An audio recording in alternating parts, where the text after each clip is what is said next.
Hello, I'm John Rossi, a touring drummer with a love of all things animal.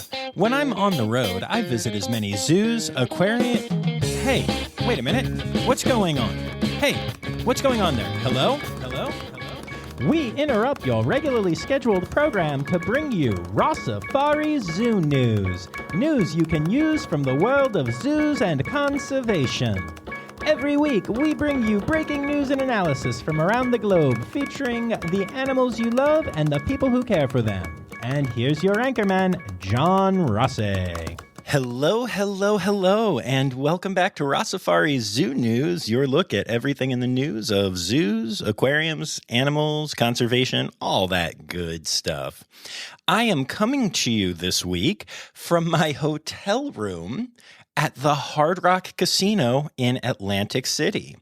I'm recording this episode on Thursday, and we just finished our first mega rehearsal for Under the Sun, the show that I created and have done the music arrangements with and am directing and performing in and wrote the script for, and just, it's my show. It's my show, y'all. It's my freaking show. And, yeah, I know I told this story a little while ago on here, but I don't care. I'm going to tell it again. I came up with the idea for this show a while ago and never really did anything about it. And then one day I was chilling in Buffalo earlier this year between the two major crazy periods of the year that I have experienced. And I was just sitting on the couch and I came up with the idea that I should start writing this thing. So I wrote the first couple pages of it, and then Paradiddle, my puppy, wanted to play fetch. So I said, okay. And while I was playing fetch with Paradiddle, I kept going, around and around in my brain with different song ideas and story ideas and such. And so we played fetch for a while, and then I walked back in and typed some more, and then she wanted to play fetch some more. And so I did that and thought about more ideas. And then I went and I typed them up. And by the end of that day, I had written an entire script. And that script really got some attention. And now here we are developing the show and opening it on Saturday for the world premiere at the Hard Rock Casino in Atlantic City. It blows my mind. I cannot believe that some idea that I had while playing fetch with a dog is now on stage at a famous touring venue where I've played with $1 Million Quartet and stuff. It's really exciting. I'm just honored to be here and so happy about it. But I'm also freaking exhausted. We spent all day working on the show today, and as I start recording this, it is 7:30 in the evening, and I'm going to record as much as I can now and then head off to a rehearsal that's going from 8 until ? And then I'll come back and finish up this episode, but I will tell you, I would not be entirely surprised if this is a relatively short episode this week, because y'all, I am dragging, and I don't mean the cool fire-breathing lizardy type thing. I like those though, but yeah, it's crazy. For those of you who have been following along though, you know that my entire year has been freaking crazy, and that I've been just going through a lot of really good and really bad things, but all stuff that is just very much a lot. And this is the last thing on the schedule for that. And I realize that, I say that, but then the year ends 2 weeks later. But I don't know, for what seems like the last year, it's just been nonstop cuckoo banana pantsness. That's the scientific term. And now it's finally going to start to slow down. So I'm excited to get this show up. I'm excited to launch it, and I'm excited to sleep afterwards. Possibly until 2023 or, 2024. We'll see. But anyway, yeah, I don't know. It's just cool. And I know y'all appreciate the stuff that I do. Actually, you know what? I'm going to take a minute right here and thank all of you. Because Rossifari is the first type of thing that I developed and launched on its own ever. I've been parts of bands and parts of things, but this was the first thing that was my baby. And it has worked. It has worked so well. It has changed my life. It has changed other lives. It has exceeded any expectations that anybody had for it. And I honestly think if that wasn't the case, then I wouldn't have done Under the Sun, because, Once you've created something once, then you know you can do it. And then it's like, then you just got to do it some more. So I want to thank all of you who listen and have been a part of the Rossifari family for giving me the courage to keep developing new things and building new things. I really appreciate y'all, and I really appreciate what this pod has become. Okay, enough about that. This is Rossifari Zoo News. If you're new, first of all, boy, did you just get a whole long monologue about my life. Sorry about that. But yeah, if you're new here, you can tag me in stories on Instagram, Facebook, or Twitter at Rossifari, on TikTok at RossifariPod, or you can email me stories, rossifaripod@gmail.com, and I'll say your name at the end of the episode, and you'll help me create these future Zoo News episodes, and it'll be awesome. Yeah, and Patreon, blah, blah, blah. You can support the pod and go to patreon.com/Rossifari. And okay, did I mention I'm tired? I think I sound tired. Okay, anyway, let's get to it. Well, it's 1 for the pandas, 2 for the bears, 3 for the monkeys. Now you should care. Now won't you listen to Zoo News? Or you could do anything, but why not listen to Zoo News?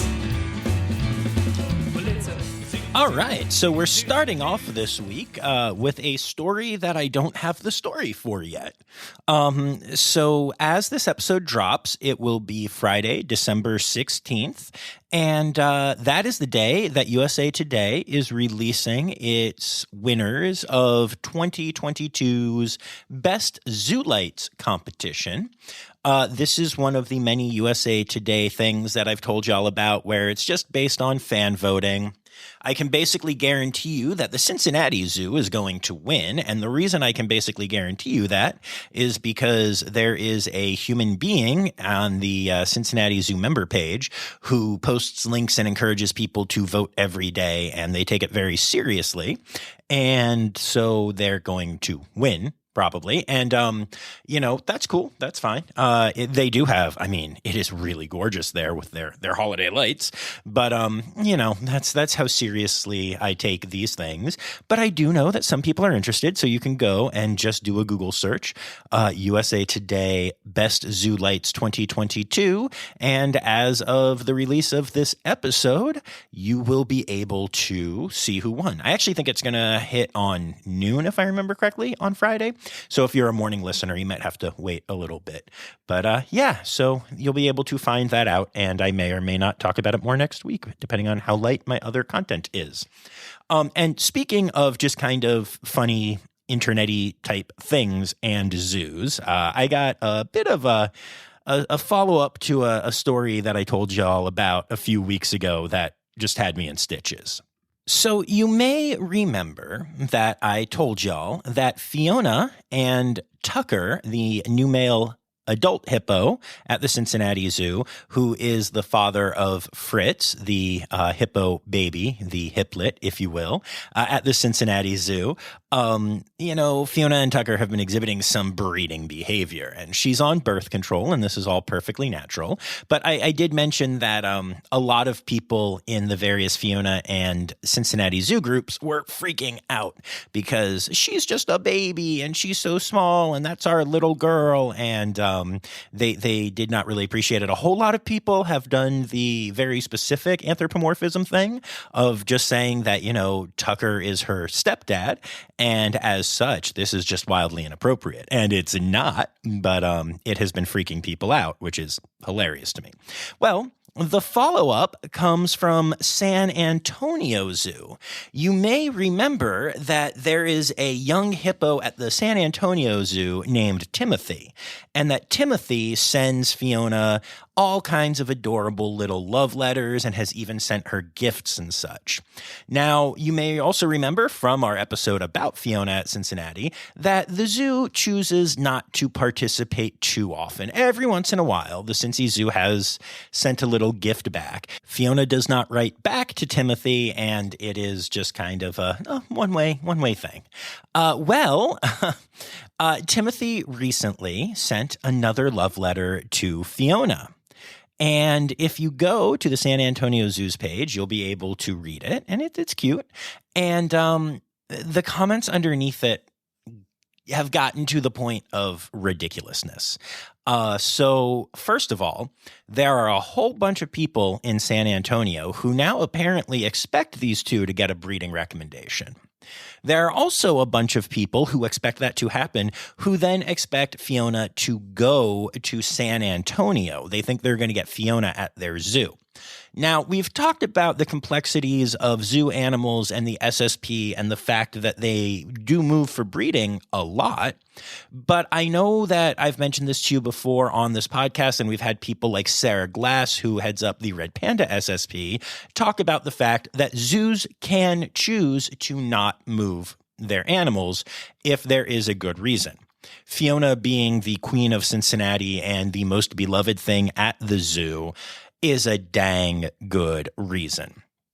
So it seems to me like these Tucker letters have maybe caused at least a small but vocal percentage of the people at the San Antonio Zoo to be misled to think that A, there will be a breeding rec, and that B, they're getting Fiona. And I just don't see that happening. You never know, but I pretty much know. That's probably not going to happen. But then where this gets even funnier and weirder and more zoo newsworthy is that a bunch of people from Cincinnati have been going into the comments where people are saying cute things about Timothy and Fiona and basically saying, yo, she's hooking up with Tucker. Timothy, you need to calm down. Like, she's already an adult and doing breeding things and just wreaking havoc.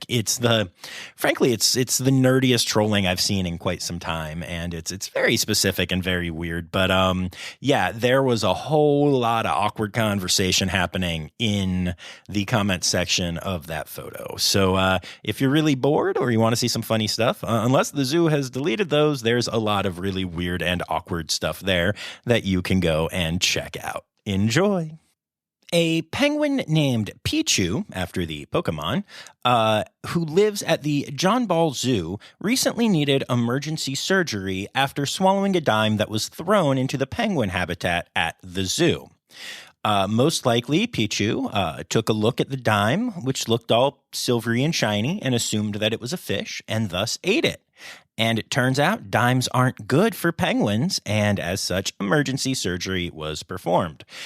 So yeah, this is both a great reminder to not throw stuff into exhibits, and also of the fact that zoo veterinarians are incredible, and they were able to save Pichu's life. Whereas had that happened in the wild, and Pichu was unfortunate enough to run up against some total a-hole, yeah, Pichu would be dead. So I guess the moral of the story is don't be an a-hole when you go to the zoo. But I know that all of my listeners already know that.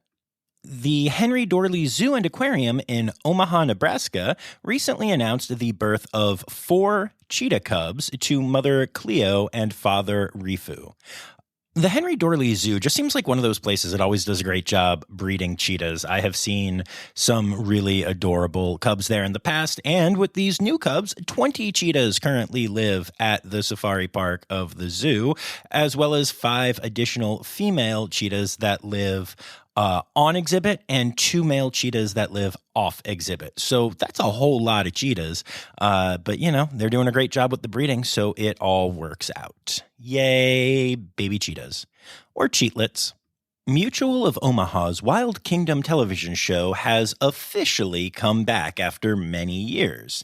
And this time it's called Mutual of Omaha's Wild Kingdom Protecting the Wild.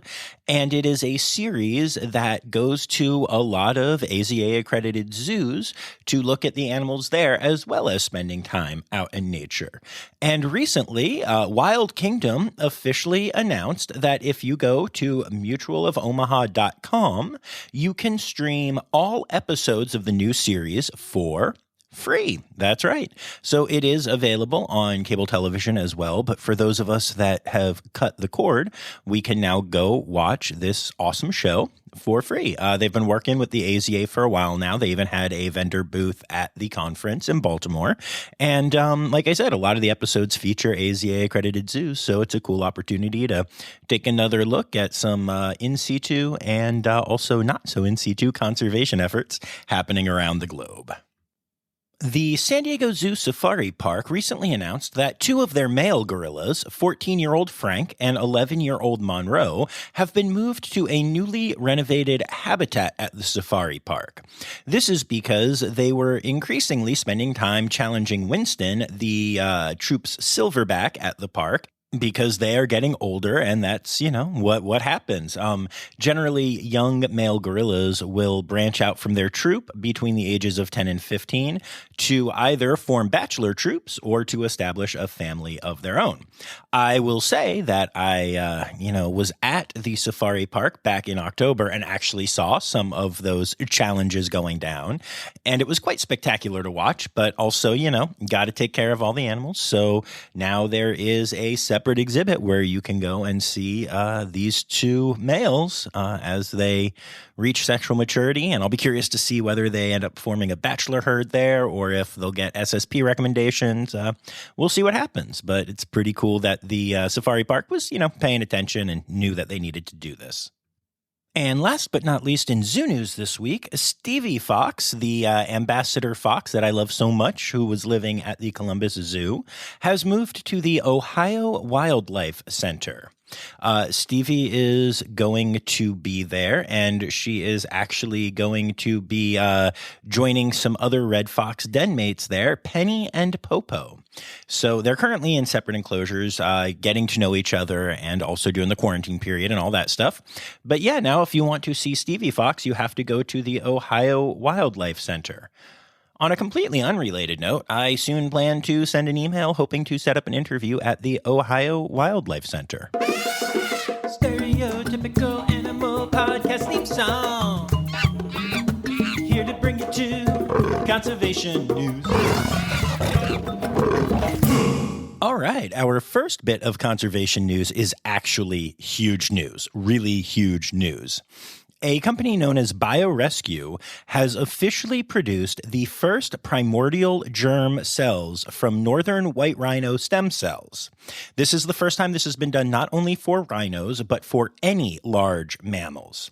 And basically what this means is that primordial germ cell-like cells, known as PGCLSs, have been created from induced pluripotent stem cells of a northern white rhino known as Nabire. This is the next step in the multi-pronged effort to save this now functionally extinct species. This was the next step in a process that now is believed to only have one more step that will allow for the production of artificial rhino gametes, eggs and sperm together, created from preserved rhino tissue. If this is successful, this would boost the availability and genetic diversity of embryos of northern white rhinos that we could then potentially put into the southern white rhino hosts, which you've heard a lot about on this podcast. So yeah, this is a really big deal, and congratulations to everyone involved. It is officially the season for right whale calves to be born in the North Atlantic. These calves, also known as whalets, are very vital to the species recovery, every single one of them, because it is estimated that there are less than 350 total North Atlantic right whale individuals left.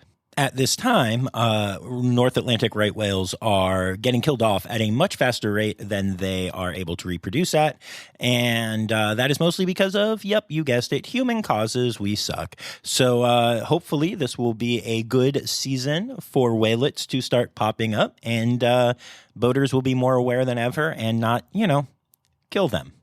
All right, now let's talk about some new species that have been discovered. This one is one of my favorite stories in a long time, actually. A newly discovered species of crab that was found in Western Australia.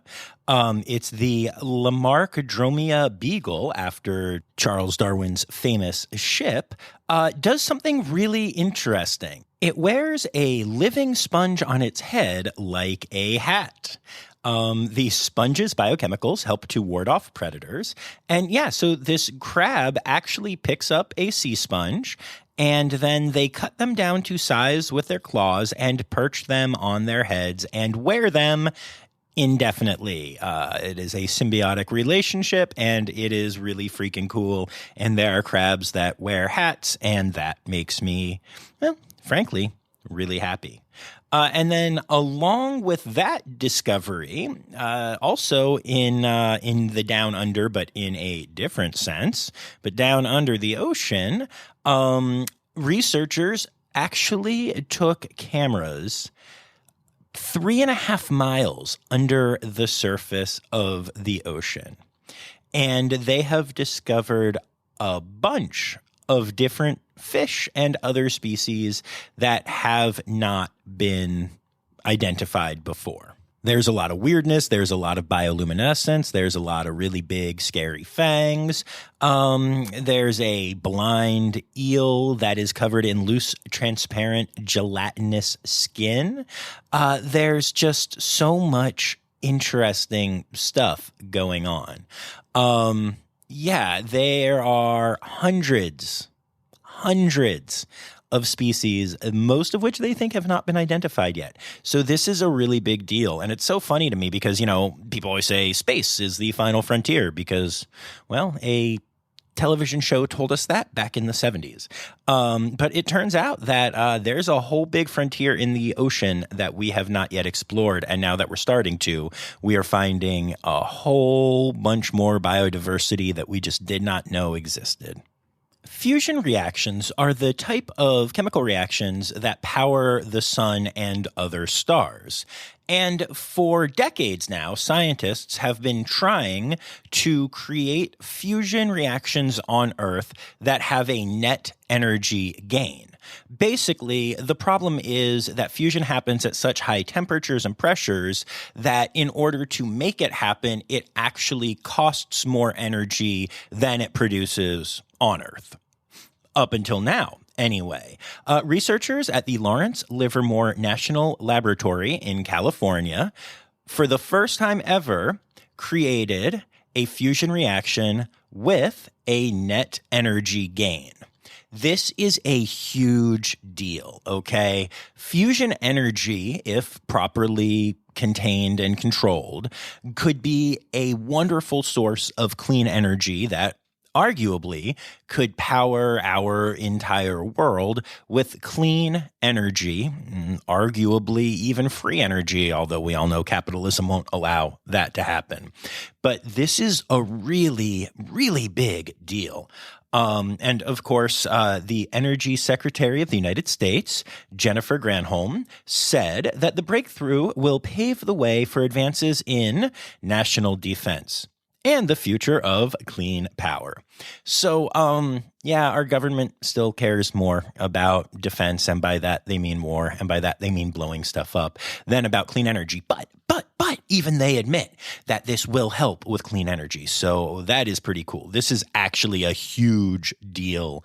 If you listen or read any sci-fi type books or audiobooks or podcasts or anything, fusion powered cars and fusion powered jets and all that stuff are like the norm in futuristic stuff. It's a good, reliable, clean energy. I'm not saying that because it's in sci-fi. It is, and then they use that in sci-fi. But yeah, so this is really exciting. This is a big deal, y'all. And on the other side of the good news thing, Shine Fashion has been named the most popular fashion brand of 2022. This sucks. Shine uses unethical working conditions with employees working up to 18 hours a day and 1 day off per month. They only pay roughly $556 per month to their employees. The chemicals used to create these products are really toxic in some cases. Researchers actually found out that a Shine toddler jacket contained 20 times the amount of lead considered safe for children, and 1 in 5 items that they tested had very high levels of toxic chemicals. Shine primarily uses synthetic fabrics like polyester. These are made out of fossil fuels, and they also release plastics into the environment. environment. And it's considered fast fashion. They aren't made to last. So people will get them, they will fall apart, and then they will dump them and buy more of them and add a lot of, gross microplastics and toxic stuff to the environment. So that sucks. And if you are a person who is using Shine, I highly recommend that you stop it. That's SHEIN, by the way, although, don't go to their website and buy stuff.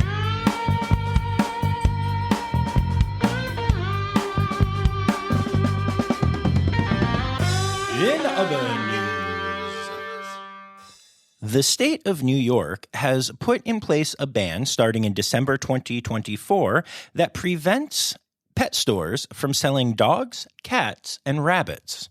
Investigations showed that many of the animals that can be found at these pet stores in the state are coming from puppy mills or, insert other animal here, mills, where they are badly mistreated. And as such, in order to remove the incentive to do so, pet stores are going to have to stop selling these pets.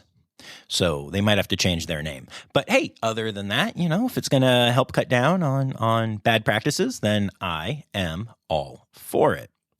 And then my next two stories are they're fast. This is why I love doing zoo news. A hippo in Uganda recently came upon a 2-year-old boy playing in his front yard, and it ate him. Didn't chew him up, but it swallowed him whole. At that point, a man saw that happen and started throwing stones at the hippo, which after a while appeared to startle the hippo, and the hippo then regurgitated the boy and fled into the nearby lake. And to be clear, the boy was alive. There is now a 2-year-old child who was treated for minor injuries and was also given the rabies vaccination, but otherwise is completely fine after being swallowed by a hippo. That is insane. And then last, but certainly not least, scientists have discovered that female snakes have clitorises. It's true. And for a long time, it was believed that was not the case. It has been known for a while that, male snakes have penises, but the female sex organs have been overlooked in comparison. And it is believed that this was because there was a combination of female genitalia being taboo, scientists not being able to find it, and people accepting the mislabeling of intersex snakes. So, snakes have clitorises, and this also really opens up some theories about snake sex, which may actually involve female stimulation and pleasure, and maybe something they do for fun. And I can only assume that, at some point a snake religion will rise up and tell people that this is naughty. I'm kidding, folks. I'm kidding. And that's it for Zoo. Wait, hold on. We have a breaking news story. It turns out that some scientists have discovered male snakes who do not believe in the existence of the female clitoris on snakes, deny that it is a real thing, swear that female snakes cannot have orgasms, and even as we speak, are joining online chat rooms to become snake incels. Oh, animal holidays. Animal holidays. Hey! So, it is a friendly reminder to you all that from December 14th to January 5th is the Audubon Christmas bird count. But guess what? That's it. That's it for animal holidays this entire week. Y'all, there are no actual animal holidays from December 14th, which is Monkey Day, until December 27th, which is Visit the Zoo Day, which, while a very awesome and important day, is not truly an animal day. And then December 28th, which is the anniversary of the U.S. Endangered Species Act, which again is cool, but is not the same as International Red Panda Day. So look, I'm just saying, if you want to make yourself an animal day, maybe December 15th to 31st or so is a real good place to do that, especially when we have some of those weird days that are just like a bunch of animals at once. Like, November 29th was International Jaguar Day, World Anteater Day, and World Tamandua Day. Okay, I get the tamanduas are anteaters, but still, you could move one of those into this deep, dark void of the holiday season. I mean, I guess, to be fair, one could argue that that's probably why they don't do any animal holidays, because there are so many darn human holidays. But yeah, I don't care. I don't like it. I want more stuff. I'm a nerd. Anyway, okay. Yeah, those are your quote animal holidays for the week? ?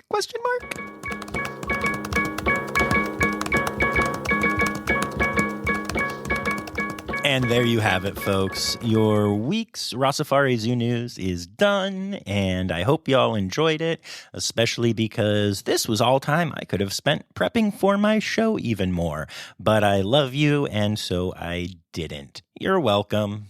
So I'd like to say thank you to Laura Shank, my Red Panda level patron, and also to everyone who contributed stories this week, which includes Anya Keen, Colleen Lenahan, Kim Cooley, Kevin Williams, Nathan Burke, Laura Shank, yep, she's there again, Emily Westenhauser, Liz Dunlevy, and Crystal Chapman. Thank you all so much. And remember, friends, the words Newsy credits backwards are Steider Yeswen.